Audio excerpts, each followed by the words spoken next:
त्याला सातत्याने आपल्या दैनंदिन पोलीस खात्याच्या भाषेची सगळी लागलेली सवय आणि पूर्ण त्यात बुडालेला. त्याच्या बायकोला तो 2-3 दिवस भेटत नसतो, तर ती पोलीस स्टेशनला येते आणि म्हणते की मला माहेरी जायचं आहे. तर म्हणतो अर्ज द्या. तर याच्यावरनं आक्षेप घेतला गेला की ही पोलिसांच्या कामाच्या याची टिंगल आहे म्हणून. अशा लेवलला सुद्धा सेन्सॉर करता कोणीही पोरकटपणाने आक्षेप घेत असतात. तर खरं तर मी हा पुन्हा एकदा इथे मुद्दा तुम्हाला प्रश्न विचारता नोंदवला एवढ्याच करता की केंद्र शासनाचं उडता पंजाबच्या निमित्ताने तुमच्यासारख्या फिल्ममधल्या अभ्यासकांशी चर्चा चालू आहे. त्यांना एकूणच या सेन्सॉरशिपच्या याच्यामधल्या नेमल्या जाणाऱ्या माणसांबद्दल गंभीरपणाने स्पष्टपणे सांगण्याची गरज आहे.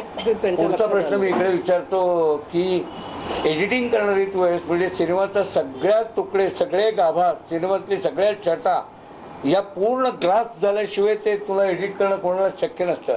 आम्हाला त्यातलं दृश्य आवडतं, कोणाला अभिनय आवडतो, कोणाला गाणं आवडतं. मुळात हा सगळा सिनेमा कुठल्या गोष्टीतनं बनतो, कारण एडिटिंगला हे सगळं अनुभवता येतं म्हणून सांग. बरोबर. आता एक प्रोसेस म्हणून बघितली तर आपण 3 ह्याच्यात डिवाइड करू शकतो. एक प्री प्रोडक्शन म्हणजे आधीची तयारी सगळी, म्हणजे लोकेशन्स बघणं, कास्टिंग करणं, कॉस्ट्युम्स ठरवणं, महत्त्वाची सर्वात गोष्ट म्हणजे स्टोरी लिहिणं. ह्या सगळ्या म्हणजे आता स्वयंपाक बनवण्याच्या ह्याच्यात समजा ती अॅनॉलॉजी घेतली तर भाजी विकत घेणं किंवा त्या पद्धतीच्या गोष्टी ठरवायचं, कुठली भाजी बनवायची त्याच्याबरोबर काय, आणि सो ती आपण प्री प्रोडक्शन म्हणू शकतो. प्रोडक्शन म्हणजे ॲक्च्युअल जेव्हा आपण शूटिंग ला जेव्हा जातो, फ्लोअरवर जातो, तेव्हा सिनेमॅटोग्राफी म्हणजे सिनेमॅटोग्राफर म्हणजे जो शूटिंग करतो तो असो, ॲक्टर्स सगळे एकत्र येतात कॉस्ट्युम्समध्ये, त्याचं शूट होतं. वेगवेगळ्या लोकेशन्स जे आधीच सिलेक्ट केलेले असतात किंवा सेट्स बांधले जातात. आणि एक समजा सीन असेल तर तो वेगवेगळ्या पद्धतीने शूट केला जातो, म्हणजे वेगवेगळ्या अँगल्सनी शूट केला जातो. त्याच्यात ओव्हरलॅप्स असतात, म्हणजे एक डायलॉग असेल तर तो रिपीट होतो ह्या सगळ्या अँगल्समध्ये. सो या पद्धतीने फिल्म शूट होते आणि त्यानंतर ती एडिटला येते. आणि आपण म्हणजे असं म्हणतात की फिल्म 3दा लिहिली जाते. एकदा जेव्हा ती ॲक्च्युली लिहिली जाते, एकदा जेव्हा ती शूट होते, आणि तिसऱ्यांदा जेव्हा ती एडिट होते. सो जेव्हा film editing is a creative आणि टेक्निकल प्रोसेस, जिथे आपण जे काही शूट केलेलं आहे ते मांडतो आपण व्यवस्थित पद्धतीने, ज्याने तो इमोशनल आणि स्टोरीचा इम्पॅक्ट घडतो. सो वेगवेगळे अँगल्सने आणि वेगवेगळ्या पद्धतीने जे शूट केलेलं असतं त्यातले आपण शॉर्ट्स निवडतो, परफॉर्मन्ससाठी निवडतो, त्या अँगलसाठी निवडतो. त्यातल्या काही आवडत्या गोष्टी असतात त्या आपल्याला रिटेन करायच्या असतात. एक फ्लो असतो, एक रिदम असतो. त्या सर्व गोष्टींसाठी आपण त्या पद्धतीने शॉर्ट्स निवडतो आणि मग ती स्टोरी आपण तयार करतो for the emotional impact or जे काही आपल्या डोक्यात असतं त्या पद्धतीने. एखादं उदाहरण सांगा, तू जे सांगितलंस हा टेक्निकल डाटावरचा भाग झाला. बरोबर. एखाद्या सिनेमाचं उदाहरण एडिटिंग करताना कसं, किंवा मी असं म्हणेन की काही वेळेला ज्याचा खूप वर्चस्व असलेला असा एखादा हिरो आहे, अमिताभ बच्चन समजा, किंवा सलमान खान.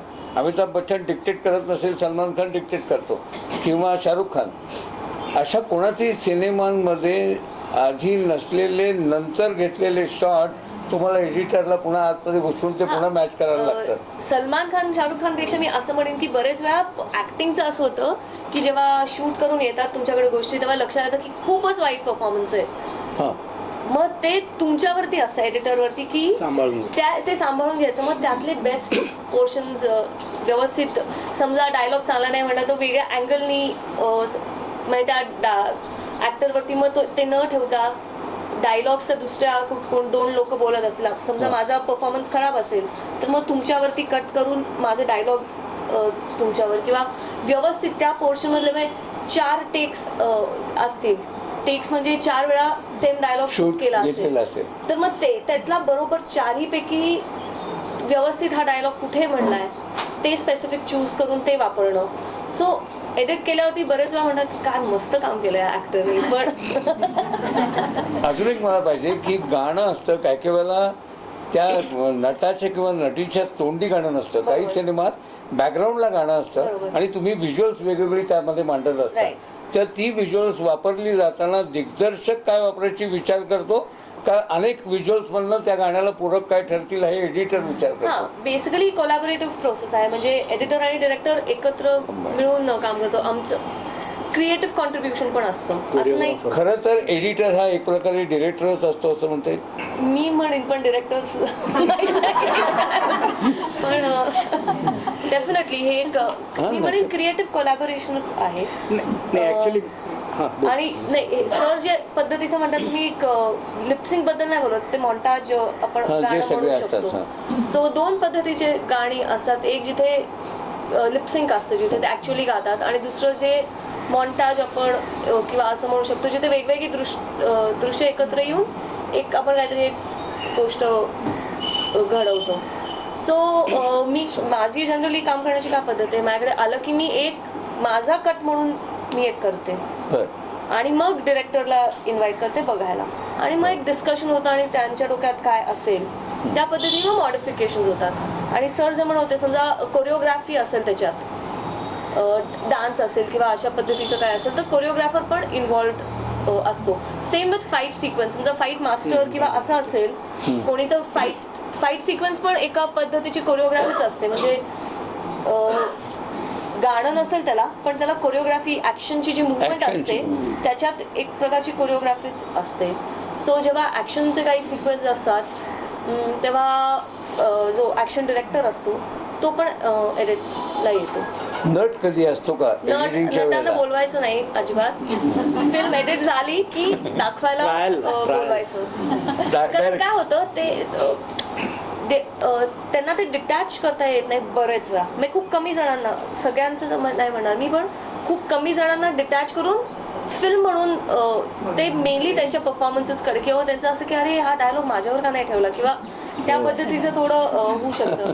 म्हणून एक प्रिव्ह्यू जेव्हा असतो एक आपला एक बेसिक कट झाल्यावरती जेव्हा आपण क्रूला वगैरे बोलवतो त्यावेळेला बोलवून दाखवणं बरं पडतं. एक जाताना एक सांगतो मी म्हणजे त्याला जोडून मुद्दा. आता मगाशी आपण बोलताना म्हटलं की एडिटर हा डायरेक्टर असतो का तर तो नसतो. कारण त्याच्यामध्ये प्रत्येकाच्या एक गोष्ट लक्षात ठेवायला पाहिजे. ह्यांना आपल्याकडे चुकून टेक्निशियन्स म्हणतात की लेखक हा लिहितो तो स्वतंत्रपणे लिहितो परंतु त्याचं काम उभं करणं ते कास्टिंग करणं त्याला योग्य माणूस निवडणं त्याच्याकडनं परफॉर्मन्स घेणं हे दिग्दर्शकाचं काम असतं. शॉर्ट ब्रेकडाऊन त्याला जी व्हिज्युअल स्टाईल हवी आहे ती कॅमेरामन उत्तम असल्याशिवाय ते येऊ शकणार नाही. आणि ते संपूर्ण वेगवेगळ्या पद्धतीने जर हे केलं तर त्यातले तिने सांगितलं तसं चुका सांभाळून घेण्यापासून ते त्याच्या डोक्यात जे काही असेल त्याच्यापेक्षाही अनेकदा दिग्दर्शक काही चांगले त्याच्यामध्ये संकलक एडिटर हा त्याच्यामध्ये काही त्याला नवीन कल्पना देतो शिकवतो. तसंच साऊंड रेकॉर्डिस्टचं असतं किंवा संगीत दिग्दर्शक असतो. तो दिग्दर्शकाच्या डोक्यात नसेल पण तो संगीत दिग्दर्शक म्हणेल की इथे जरा म्युझिक टाकलंच तर हा सीन जरा उचलेल किंवा एडिटरसुद्धा अनेकदा सांगतो की या ठिकाणी बाबा या ठिकाणी हा सीन जरा ड्राय होतो जरा म्युझिक आलं तर बघ तोच सीन कसा वेगळा वाटेल.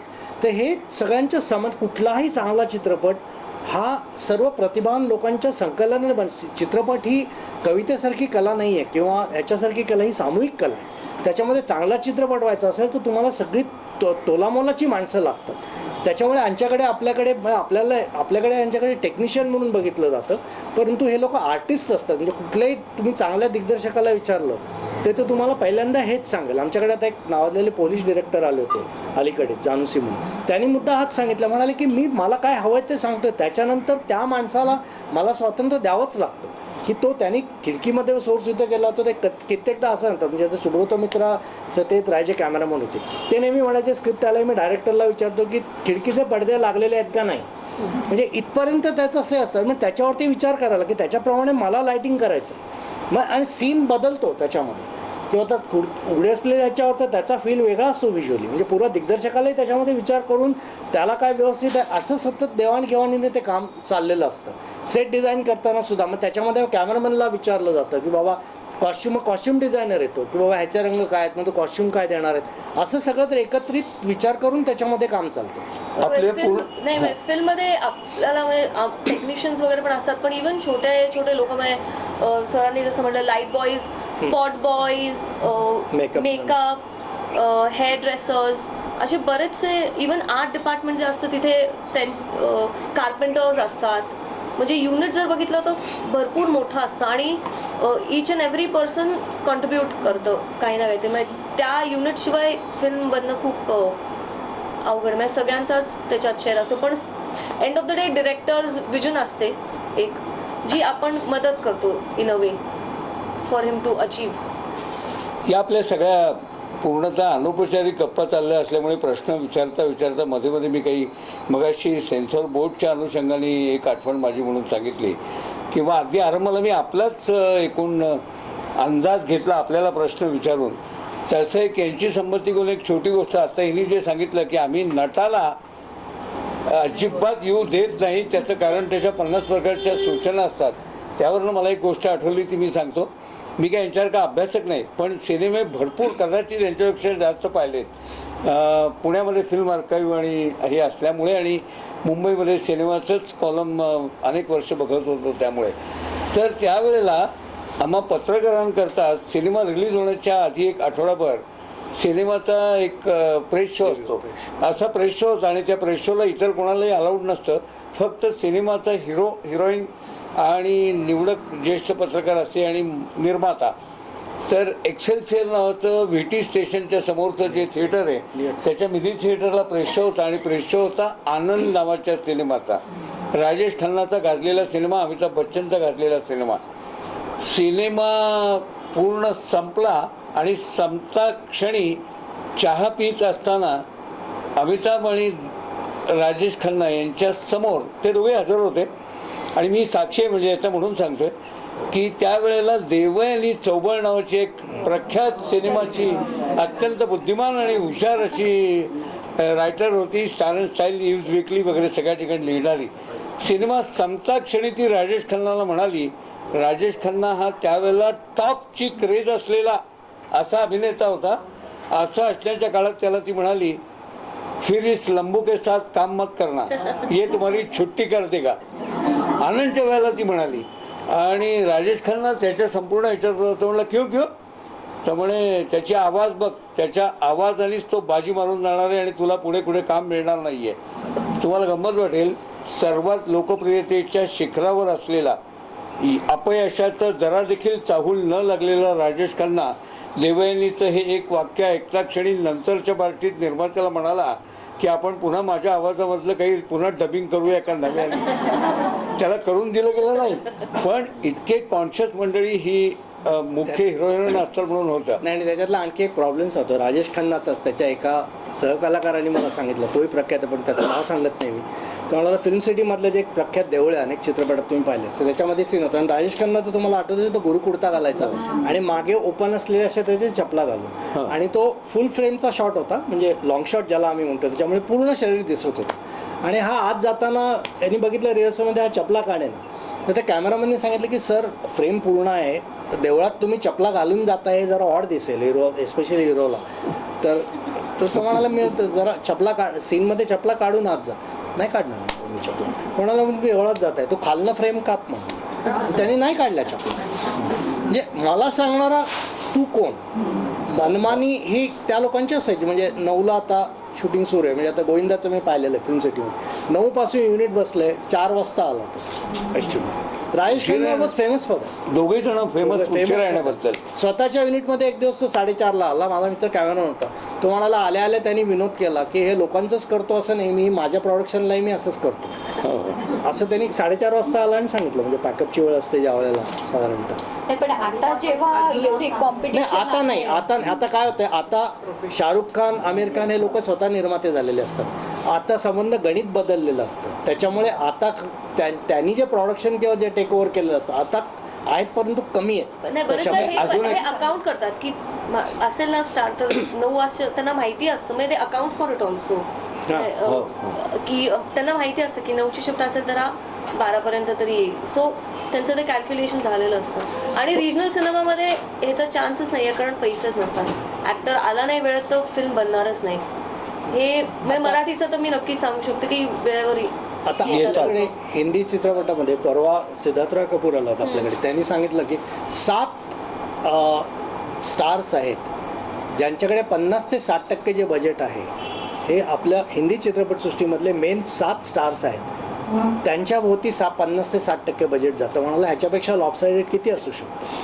किंवा तो डिस्नी म्हणजे फॉर्मली UTVचा जो आता चीफ आहे. याबरोबर पण मला एक आणखी सांगावं असं वाटतं की सलमान किंवा शाहरुख यांनी सांगितलं की ते स्वहा म्हणला की ते स्वतः निर्माता म्हणल्यामुळे वेळेत येतात, पण स्वतः निर्माता नसताना सुद्धा वेळेची शिस्त आणि कामाची शिस्त बाळगणारा एकच मी अभिनेता बघितला आहे. मी अनेक याला जातो, त्यामुळे अमिताभ बच्चन. कुठलीही गोष्ट कॅज्युअल करत नाही, प्रत्येक गोष्टीची पूर्ण रिसर्च, चर्चा, रिहर्सल असं करूनच शॉट द्यायला जाणार. उगाच ही माणसं नंबर 1च्या पदापर्यंत नाही टिकत.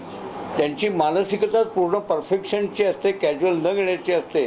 त्यातला सिनेमाचा आपला विषय चालला आहे, त्या इंडस्ट्रीतला अमिताभ बच्चन आम्हाला सर्वाधिक या बाबतीत चोख वाटला. पुढचा प्रश्न असा होता की मुळामुळे आम्हा सगळ्या मंडळींची सिनेमा बघतानाची आवडीनिवडीचा चॉईस आणि जी काय आमची रसिकता असते ती काय असते, त्याचं प्रातिनिधिक उत्तर तुला मी मगाशी यांच्याशीच प्रश्न विचारून काढून घेतलं. आमची जी काही आवड आहे ती अधिक चांगलेपणाने, अधिक जाणकारीनं व्हावी, याकरता आम्ही सिनेमा कशा पद्धतीने, काय अँगलने पाहावा. आता पहिली गोष्ट असते की म्हणजे तो सिनेमा काय, प्रत्येक सिनेमा हा वेगळा असतो, हा एक मुळात विचार करावा. नंतर तुलनात्मक दृष्टीने जेव्हा आपण चित्रपटाबद्दल बोलायला लागतो तेव्हा लक्षात येतं. आता इराणी चित्रपट वेगळा, अरे एकदम वेगळा वाटला, मग तो वेगळा आपण एवढं म्हणतो आणि सोडून देतो. मग तो वेगळा का होता हा जर त्याचा विषय केला, मी त्याच्यामधले लँडस्केप किंवा त्याच्यामधली कथानकं किंवा त्याच्यामध्ये गाणी नसताना बाबा चालतो, परंतु आपल्याला त्याच्यामधलं काय आवडलं आणि आपल्या म्हणजे त्या तुलनेत जर तशा जर कथा, कारण बऱ्याचशा कथा शेवटी माणसांच्या कथा ह्या काही फारशा वेगळ्या नसतात तशा अर्थाने बघितलं तर, सांगण्याच्या पद्धती वेगळ्या असतात आणि त्याच्यामुळे सिनेमा वेगळा असतो. आणि आता लव्ह स्टोरी हॉलिवूडमध्ये होते, पोलीस चित्रपटामध्ये होते, इराणी चित्रपटामध्ये होते, भारतीय चित्रपटामध्येही होते. प्रेमकथा ही प्रेमकथा असते शेवटी, परंतु त्याच्यामध्ये काय पद्धतीने सांगण्याची जी पद्धत असते त्याच्यामध्ये सगळा फरक पडतो. आणि तिथे आपण जेव्हा त्या गोष्टीचा विचार करायला लागतो तेव्हा आपण मग सिनेमाच्या भाषेला भिडायला लागतो आणि मग सिनेमाची विविधता आपल्याला ते लक्षात यायला लागते त्या पद्धतीने.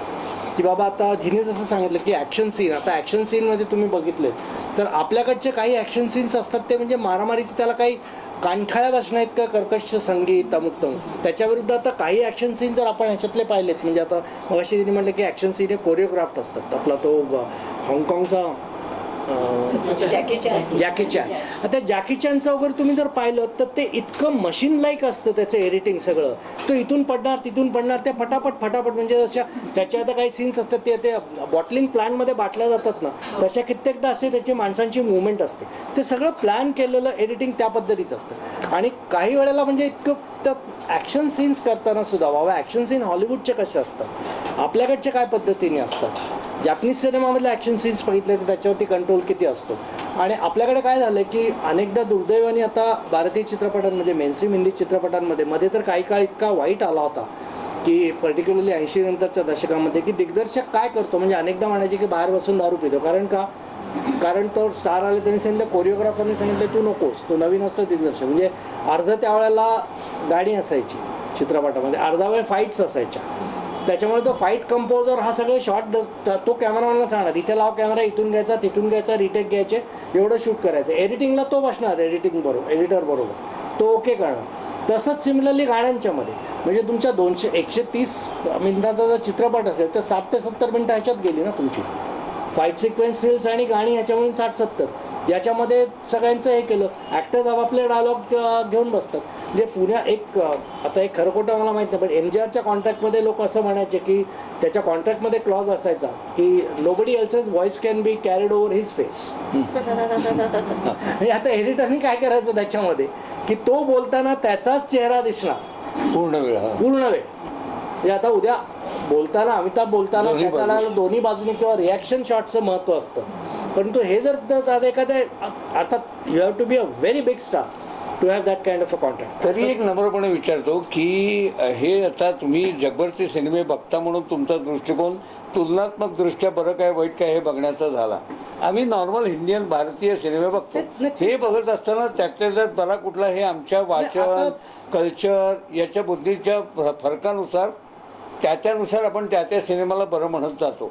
पण ओव्हरऑल एक किमान बराच सिनेमा तुम्ही कशाला म्हणत नाही. आता साधी गोष्ट आहे, अलीकडच्या काळामध्ये आता काही लो बजेट फिल्म झाल्या त्या हिंदीमधल्या आणि त्या बाहेर प्रदर्शित झाल्या आणि चालल्या चांगल्या. म्हणजे आता उदाहरणार्थ एक आमिर नावाचा चित्रपट होता, त्याच्या काशाबद्दल वाद असेल, अनेकांनी पाहिला असेल की एक दिवसात घडणारी मुंबईतली ती कथा होती, किंवा 1:40 की लोकल, शेवटची लोकल, म्हणजे एका ह्याच्यामध्ये घडणारं. किंवा आता एक आयलंड सिटी नावाचा चित्रपट तो आता होईल रिलीज, तेव्हा अवश्य पाहा तुम्ही. मुंबईतल्या 3 भागातल्या 3 त्यांनी कथा सांगितलेल्या आहेत त्याच्यामधल्या, की या पद्धतीचे आता वास्तवाला भिडणारे परंतु तरीही एंटरटेनिंग असणारे कथा सांगणारे, वेगळ्या पद्धतीच्या कथा सांगणारे की ज्याच्याशी रिलेट करता येईल. लंच बॉक्स आता झाले आपल्याकडे, अशा पद्धतीचे चित्रपट आता होत आहेत. आणि काय झालं की त्याच्याकडे निर्मात्याने त्यांना एक मार्केट किंवा मल्टिप्लेक्समुळे एक त्याचं कुठेतरी त्याची जागा त्याला सापडलेली, त्याच्यामुळे आता त्याच्यावरती प्रोड्युसर्स पैसे घालायला तयार. आता देवडी वगैरे ही 6 कोटीमध्ये झालेली फिल्म ॲक्च्युली, तर त्या चित्रपटांनी पैसा बऱ्यापैकी कमावला प्रदेशी मार्केट, त्याच्यामुळे त्याच्याकडे प्रोड्युसर्ससुद्धा त्याच्यावरती आता ते असे एक दिवाकर बॅनर्जी म्हणा, किंवा आता अनुराग कश्यप म्हणा, किंवा अलीकडचे नवीन आलेले आता हे राजकुमार संतोषी किंवा अशी माणसं, किंवा आता हा ज्याने केला तो विकी डोनर, म्हणजे अशा पद्धतीचा आर्टिफिशियल इन्सेमिनेशन किंवा या पद्धतीची थीम इन्फर्टिल, हे अशा कथाच येत नव्हत्या. किंवा पानसिंग तोमर स्पोर्ट्समनच्या आयुष्यावरचे चित्रपट किंवा हिरो, हे असे वेगवेगळे आता हे आपल्या परिसरामध्ये चांगले होतात. किंवा आता मसान किंवा हिने तिथी सांगितलं, अशा पद्धतीचे काही चित्रपट, किंवा फॅन्ड्रीसारखा चित्रपट मराठीमध्ये झालेला तो. आता हे चांगलं म्हणजे जे काय आपल्या आसपास घडतंय ते हेच आहे ना, याच्यामधनंच पुढे पुढे त्याचा विस्तार होत काय झाला तर त्या आपल्या मला पठडीपेक्षा फक्त सांगावंसं वाटतं